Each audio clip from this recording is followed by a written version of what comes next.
لله نحمده ونستعينه ونستغفره ونؤمن به ونتوكل عليه ونعوذ بالله من شرور أنفسنا ومن سيئات أعمالنا من يهده الله فلا مضل له ومن يضلله فلا هادي له وأشهد أن لا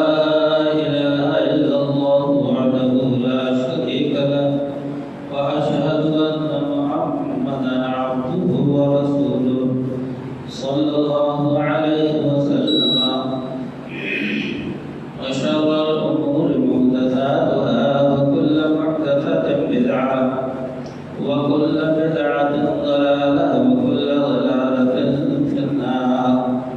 أعوذ بالله السميع العليم من الشيطان الرجيم بسم الله الرحمن الرحيم قاف والقرآن المجيد بل عجبوا أن جاءهم منذر منهم فقال الكافرون هذا شيء عجيب أإذا متنا وكنا ترابا ذلك رجع بعيد قد علمنا ما ننقص لهم منهم وعندنا كتاب حفيظ بل كذبوا بالحق لما جاءهم فهم في أمر مريج أفلم ينظروا إلى السماء فوقهم كيف بنيناها وزيناها وما لها من فروج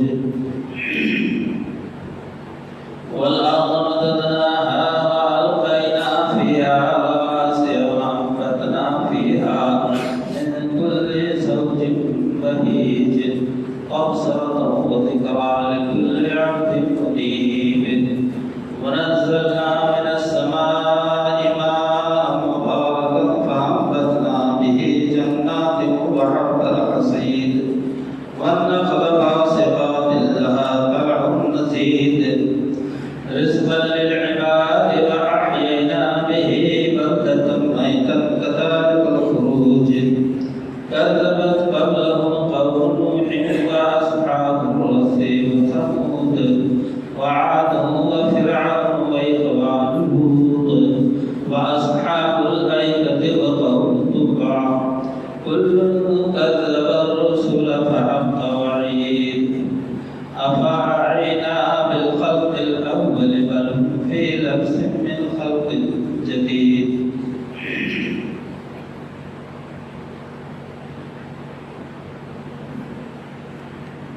قال الله تبارك وتعالى في مقام آخر والمؤمنون والمؤمنات بعضهم أولياء بعض يأمرون بالمعروف وينهون عن المنكر اللہ حضور کو برتر کی حمد و ثنا لائق اور زیبا ہے جس رب کائنات نے تنہا اس کائنات کو پیدا فرمایا، اس کی تخلیق کی اور حسن تدبیر کے ساتھ، حسن انتظام کے ساتھ جو اس کائنات کو چلا رہا ہے، زمین سے لے کر آسمان تک اسی کی فرما روائی ہے، اسی کی حکمرانی ہے۔ وہی ذات عبادت کے لائق ہے، کوئی ایسا نہیں کہ جس کی اور کسی کی عبادت کی جائے۔ بعدہ درود و سلام امام رسول پیشوائے سبل سیدنا جناب محمد رسول اللہ صلی اللہ علیہ وسلم کی ذات گرامی پر۔ حضرات، سابقہ جمعہ میں نے اس بات کی وضاحت کی تھی کہ سیدنا علی رضی اللہ تعالیٰ عنہ دور صدیقی میں کا کیا کردار و عمل رہا، اور حضرت ابوبکر صدیق رضی اللہ تعالیٰ عنہ نے اپنے دور خلافت میں حضرت علی رضی اللہ تعالیٰ عنہ کون سا مقام اور کتنی عزت بخشی اور اہل بیت کے ساتھ کتنا حسن سلوک کیا، ان کے باہمی تعلقات کو میں نے اجاگر کیا تھا، اور حسب وعدہ بہت مختصر انداز میں عہد فاروقی میں عمر بن الخطاب رضی اللہ تعالیٰ عنہ کے دور خلافت میں، سیدنا عثمان غنی رضی اللہ تعالیٰ عنہ کے دور خلافت میں، حضرت علی رضی اللہ تعالیٰ عنہ کا کیا مقام تھا اور ان لوگوں کے کیا باہمی تعلقات تھے۔ میرے دوستوں اور بھائیوں، جس آیت کا انتخاب میں نے کیا تھا کہ والمؤمنون والمؤمنات بعضهم اولیاء بعض، مومن مرد مومنہ عورتیں ایک دوسرے کے دوست ہیں، معاون مددگار دستراز دست و بازو ہیں۔ میرے دوست اور بھائی، اسی کے تحت میں نے یہ مضمون اٹھایا۔ حضرت عمر فاروق رضی اللہ تعالیٰ عنہ کا دور ابوبکر صدیق رضی اللہ تعالیٰ عنہ کے انتقال کے بعد شروع ہوتا ہے، جنہیں حضرت ابوبکر صدیق رضی اللہ تعالیٰ عنہ نے تحریر لکھی تھی کہ میرے بعد خلیفہ عمر ہوں گے، جس پر کسی کو کوئی تردد نہیں ہوا بیعت لینے میں۔ آپ کے دستے حق پرست پر صحابہ کرام نے بیعت کی، آپ کو خلیفہ اول مانا، آپ کی اطاعت کی، آپ کے حکم برداری میں ہمیشہ آگے آگے رہے صحابہ کرام۔ حضرت علی رضی اللہ تعالیٰ عنہ حضرت عمر فاروق رضی اللہ تعالیٰ عنہ کے دست و بازو تھے، اور اہم مسائل میں آپ کے مشورے لیا کرتے تھے، دینی امور میں، جنگی امور میں، اور جرائم پیشہ لوگوں کے اوپر حدود قائم کرنے میں جو فقاہت اور جو حکمت حضرت علی رضی اللہ تعالیٰ عنہ کی نکھر کر سامنے آتی ہے کہ جب وہ خلیفہ اول کو کسی بات پر روک دیا، عمر فاروق رضی اللہ تعالیٰ عنہ خلیفہ ثانی کو روک دیا اور اپنے مشورے کا لوہا بنوا لیا، آپ کی علمی حیثیت کے سامنے حضرت ابوبکر صدیق حضرت عمر فاروق رضی اللہ تعالیٰ عنہ کہا کرتے تھے، بس آپ کا جب معاملہ اکبر ہو جاتا کہ اب گڑبڑ نہ ہو جائے اور حضرت علی رضی اللہ عنہ کا مشورہ سامنے آتا، تو حضرت عمر فاروق بس آپ بات یہ کہتے تھے کہ لولا علی اللہ القوم، اس موقع پر اگر علی نہ ہوتے تو عمر ہلاک ہو جاتا، غلط مسئلہ بیان کر دیتا، غلط حکم نافذ کر دیتا، غلط قدم اٹھا دیتا۔ میرے دوستو بھائی، حضرت علی رضی اللہ تعالیٰ عنہ بہت ہی ذیل و ذیفان انسان تھے۔ تینوں خلفائے راشدین کے دور میں ہر مشورے میں خلفائے راشدین نے ان کو پیش رکھا۔ میرے دوستو اور بھائیوں، حضرت عمر رضی اللہ تعالیٰ عنہ کہتے تھے کہ جس پیچیدہ مسائل میں ابو الحسن علی رضی اللہ تعالیٰ عنہ کا کوئی انڈیا نہ ظاہر ہو، اس پیچیدہ مسائل کو دوسرا کوئی نہیں حل کر سکتا۔ اگر ان دونوں میں ذرا بھی گریز ہوتا، دل میں نفاق ہوتا اور ایک دوسرے کے اندر عداوت ہوتی، خلافت کی بنیاد پر چھینا جھپٹی ہوتی، رسا کشی ہوتی، حضرت علی رضی اللہ تعالیٰ عنہ برطرف رہتے کہ بھائی آپ اپنا سنبھالیے، آپ ذمہ دار ہیں۔ لیکن نہیں میرے دوستوں اور بھائیوں، تاریخ کا مطالعہ کریں تو یہ بات منصفانہ انداز میں آپ کو معلوم ہو جائے گی کہ حضرت عمر فاروق، حضرت علی رضی اللہ عنہما میں، حضرت ابوبکر صدیق، حضرت علی رضی اللہ عنہما میں، حضرت عثمان غنی، حضرت علی رضی اللہ تعالیٰ عنہما میں کہیں بھی کہیں خراش نہیں محسوس ہوا کہ تعلقات کے دامن پر کہیں خراش محسوس ہو جائے اور کوئی یہ گرفت میں لینے کی کوشش کرے کہ ہاں دیکھو علی رضی اللہ عنہ نے عمر رضی اللہ تعالیٰ کے خلاف اقدام کیا ہے،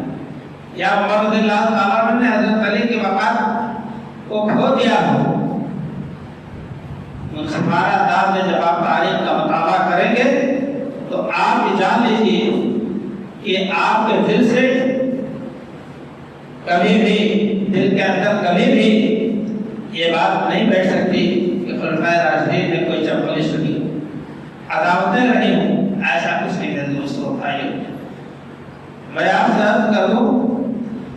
کہ عمر فاروق رضی اللہ تعالیٰ عنہ کا دور خلافت آیا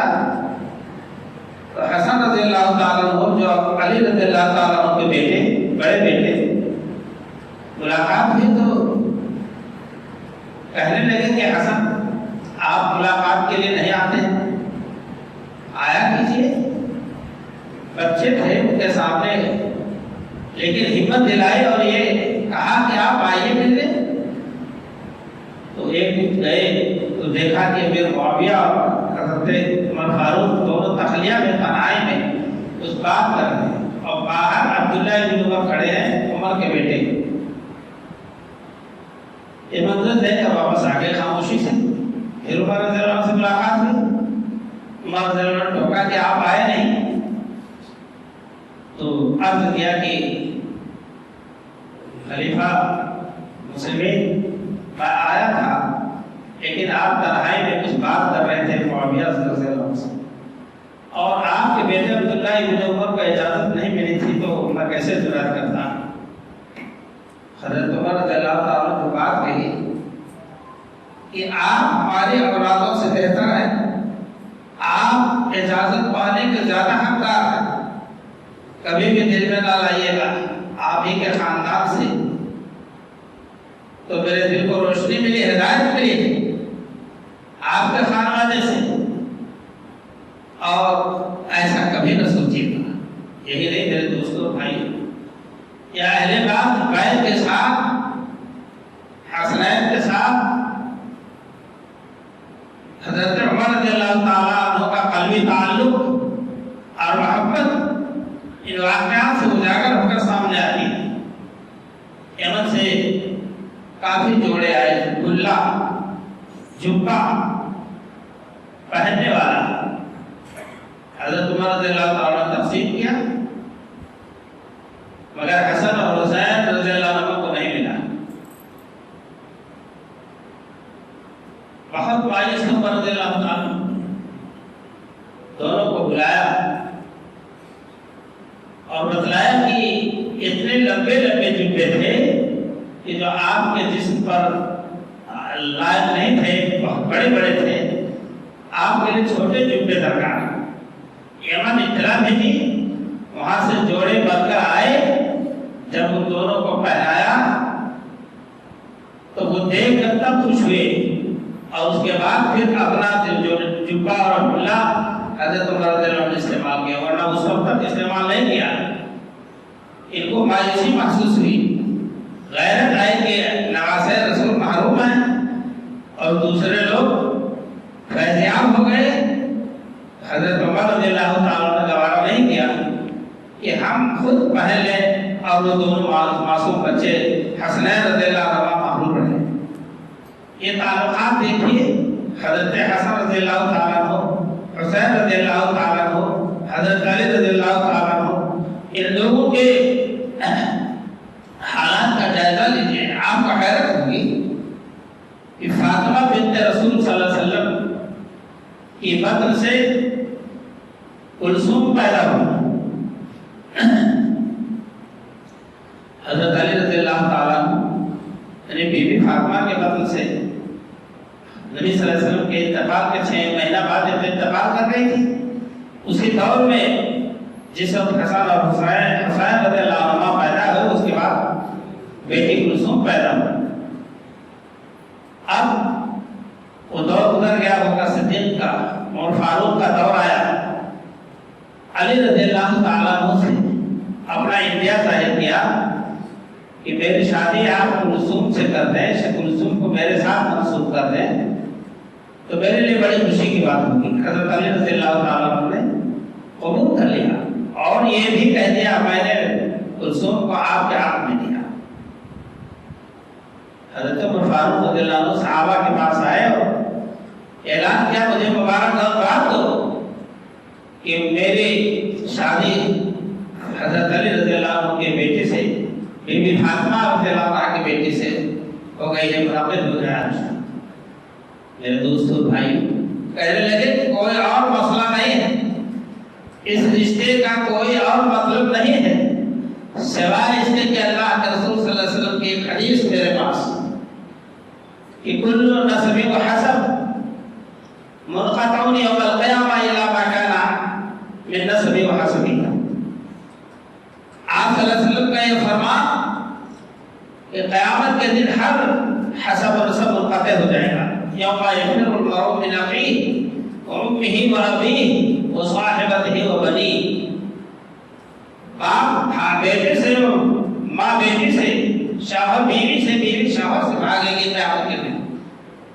راہ فراق اختیار کر لے گی، کوئی کسی کے کام آنے والا نہیں ہے، ہر حسب نسب کوئی رشتہ داری نہیں، سب منقطع ہو جائے گا۔ الا ما کان من نسب و حسب، سوائے اس رشتے کے جو میرے نسب اور حسب سے چلے گا، وہ سلسلہ جس کے ساتھ قائم ہوگا وہ رشتہ وہاں منقطع نہیں ہوگا۔ میں اس رشتے کو، قیامت کے دن کے رشتے کو باقی رکھنے کے لیے میں نے یہ رشتہ پسند کیا اور میرے لیے باعث فخر ہے۔ میرے دوستو بھائی، حضرت علی رضی اللہ تعالیٰ عنہ کوئی چاپلوس انسان نہیں تھے، کسی کے دباؤ میں نہیں تھے کہ حضرت عمر فاروق رضی اللہ عنہ کو اپنی بیٹی بیاہ دی، ایسا نہیں تھا میرے دوستو بھائی۔ آپ دیکھیں کہ تاریخ کے اعتبار سے کہ حضرت عمر رضی اللہ تعالیٰ عنہ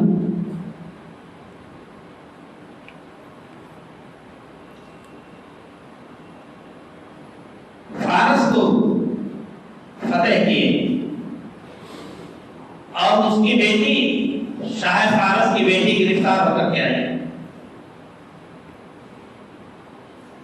یہ بہت بڑا مرتبہ تھا حضرت عمر فاروق رضی اللہ عنہ کہ 24 لاکھ مربع میل پر خلافت کا جھنڈا پھہرا رہے تھے، اور جب شاہ فارس کی بیٹی گرفتار ہو کر کے آئی تو حضرت عمر رضی اللہ عنہ نے سوچا ایک بہت اونچے خاندان کی لڑکی ہے، اس کے وقار کو مجروح نہ ہونے دیا جائے۔ حضرت حسین رضی اللہ تعالیٰ عنہ کو دیکھا عطیہ کیا کہ آپ اس کو اپنے آپ میں کر لیں۔ حضرت حسین رضی اللہ تعالیٰ عنہ کہ عقد میں آئی، آپ سے جو بچے پیدا ہوئے ان میں ایک علی بن حسن اور ملقب بھی زین العابدین، جن کو دنیا زین العابدین کے نام سے جانتی ہے، جو کربلا کے میدان میں بیمار تھے، بیماری کی وجہ سے وہ جو ہے مقابلے میں نہیں گئے، بلکہ سمجھ لو کہ بیماری کی وجہ سے ان کی جان بچ گئی، اللہ کو منظور یہی تھا۔ انہی زین العابدین کے ذریعہ جو شاہ فارس کی بیٹی کے پتر سے پیدا ہوئے تھے، آج پوری دنیا میں فاطمہ کی نسل پھیلی ہوئی ہے۔ حسینی کہنے والے بڑے فخر سے کہتے ہیں کہ میں حسینی ہوں، لیکن اگر عمر فاروق رضی اللہ تعالیٰ عنہ کی خلافت غلط تھی تو شاہ ایران کی بیٹی کا جنگ میں گرفتار کر کے لانا غلط تھا۔ حضرت حسین رضی اللہ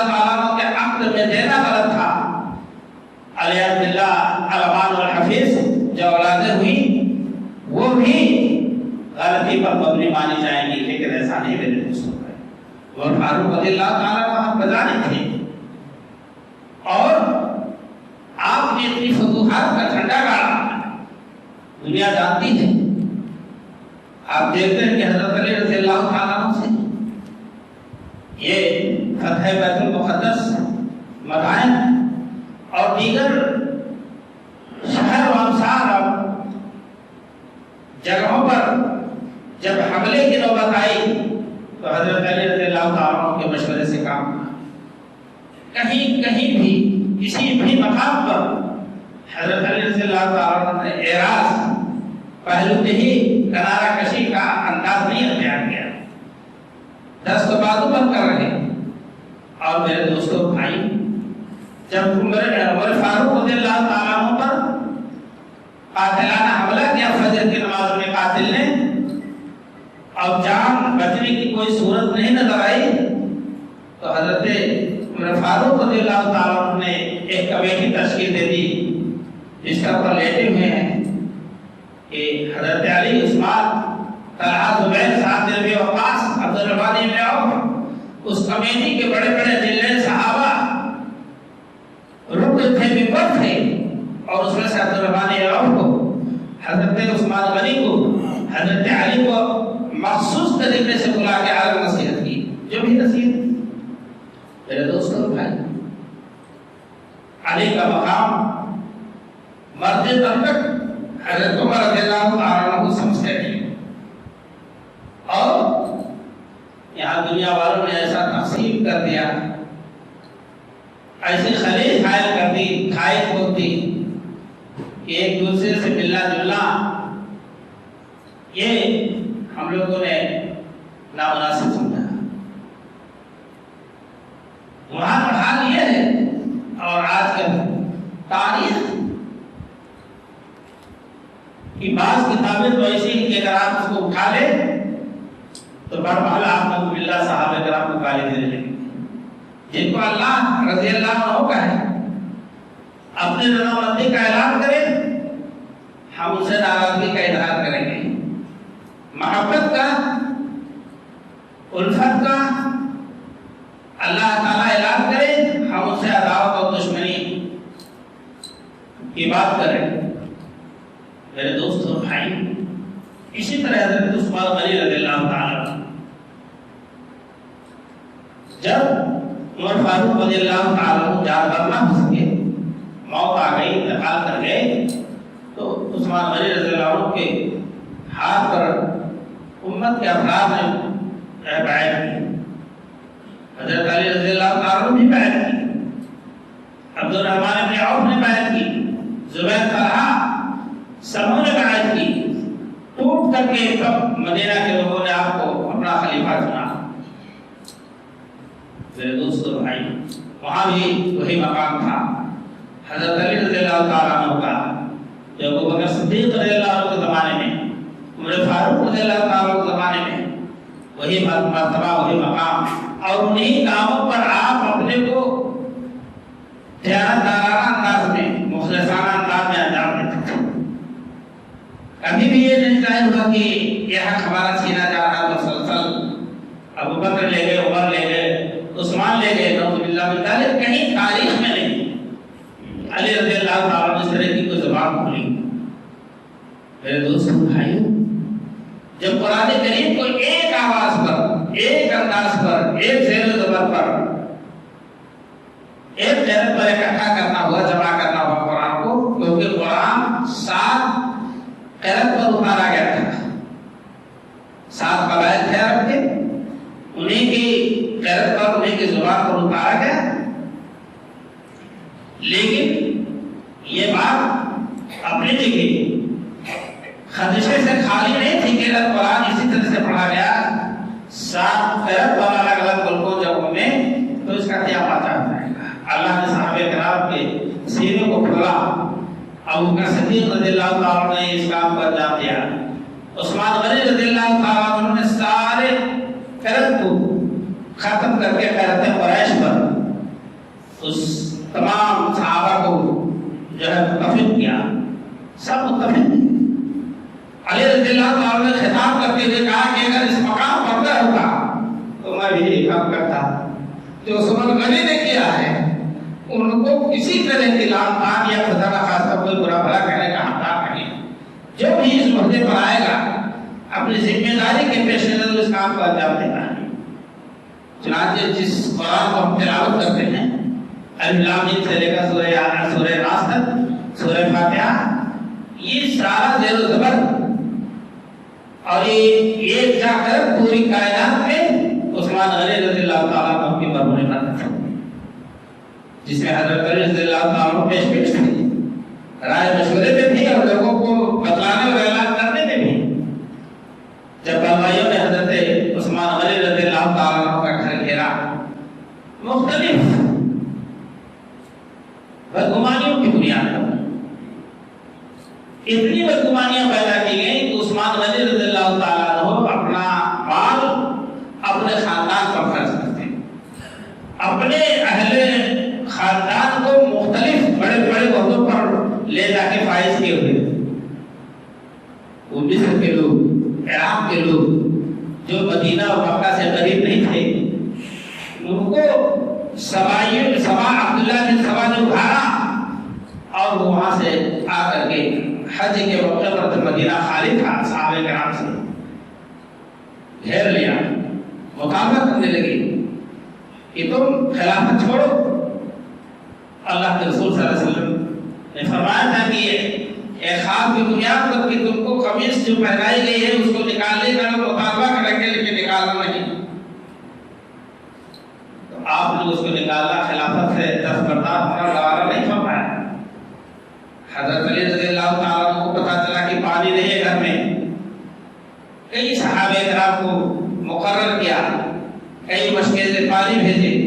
اس پانی بھیجنے میں بلوائی آڑے آئے، ان حضرات کو زخمی کیا، لیکن کسی نہ کسی طرح سے پانی گھر کے اندر پہنچا۔ علی رضی اللہ تعالیٰ عنہ کو کہا، پھر علی رضی اللہ تعالیٰ عنہ نے اطلاع بھیجی کسی دریا سے کہ 500 درہ پوش مسلح ہمارے ساتھ مسلمان تیار مدینہ کے، آپ کی اجازت کی ضرورت ہے، بس یہ شورش اور ہنگامہ کرنے والوں کا کیا پاچا کر دیا جائے گا، مدینہ سے باہر کر دیا جائے گا۔ حضرت عثمان غنی بڑے درد دل کے آدمی تھے، حرم نبوی میں خوریزی پسند نہیں کرنا چاہتے تھے، جائز نہیں کرنا چاہتے تھے، اس لیے حضرت علی رضی اللہ کو طرف بھیجی کہ شکریہ، ہمیں نہیں چاہتے کہ میری ایک جان کی خاطر سے سینکڑوں لوگوں کی جانیں جائیں۔ میرے دوستوں بھائیوں، جب ان کا محاصرہ سخت ہوا تو حضرت علی نے رضی اللہ عنہ نے حسن رضی اللہ عنہ کو دروازے پر متعین، مروان بن حکم کو متعین کیا اور ایک حاتم کے لڑکے محمد بن حاتم کو مقرر کیا کہ خبردار جان چلی جائے مگر گھر کے اندر کوئی ہنگامہ کرنے والا بلوائی گھسنے نہ پائے۔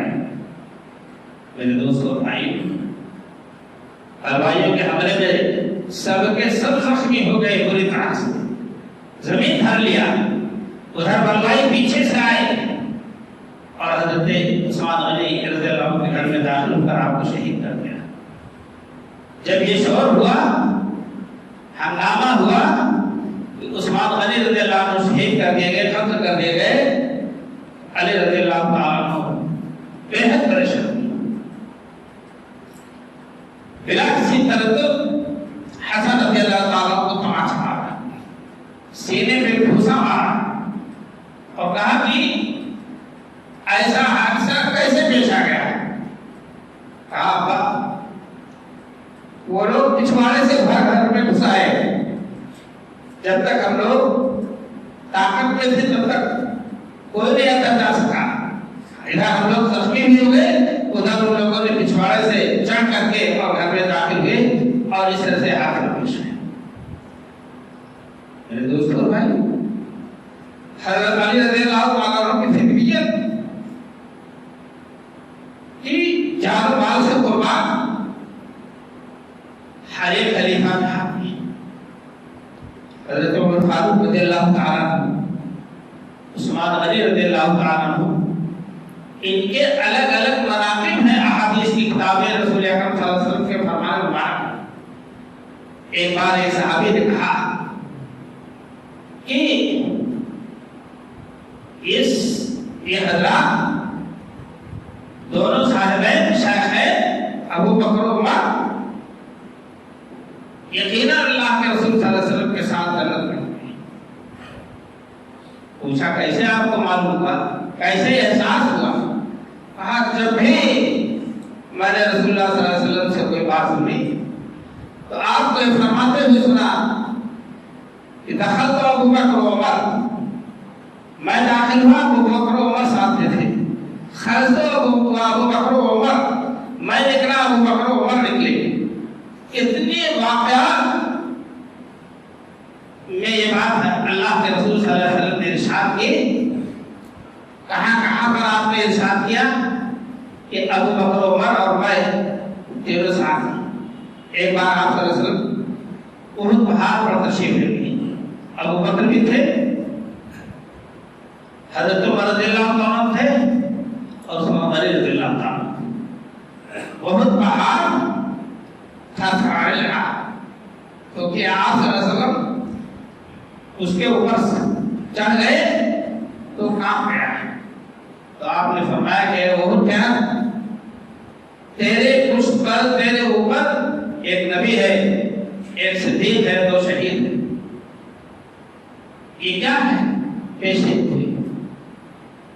کہ اے بہت پہاڑ تو کیا تیرے پشت پر اس وقت ایک نبی ہے، یعنی میں اللہ کا رسول صلی اللہ علیہ وسلم، اور ایک صدیق ابو بکر صدیق، اور 2 شہید عمر فاروق اور عثمان غنی رضی اللہ۔ میرے دوستوں بتائیں کیا چیز باقی رہ جاتی ہے آپ کے مراقب و فضائل میں؟ ہم صرف آپ سے یہ کرنا چاہتے ہیں جو بکواس، جو افواہ، لفظیات خلفاء راشدین کے بارے میں آپ کے سامنے ذکر کرے تو آپ کبھی اس کو اپنے دل میں حلق کے نیچے نہیں اتارنا،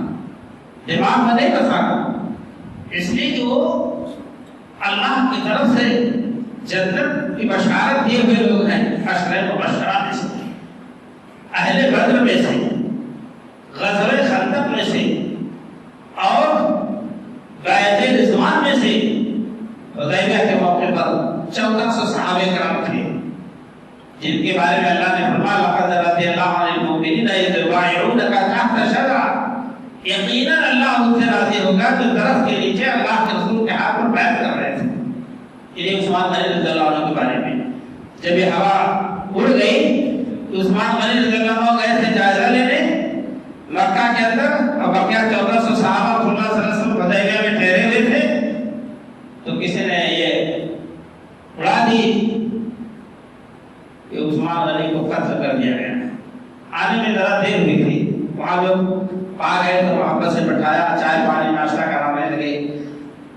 تو یہ بھی کہا کہ اے عثمان آیا تو خانہ کعبہ کا طواف کرو۔ عثمان غنی رضی اللہ عنہ نے کہا یہ مجھ سے نہیں ہو سکتا،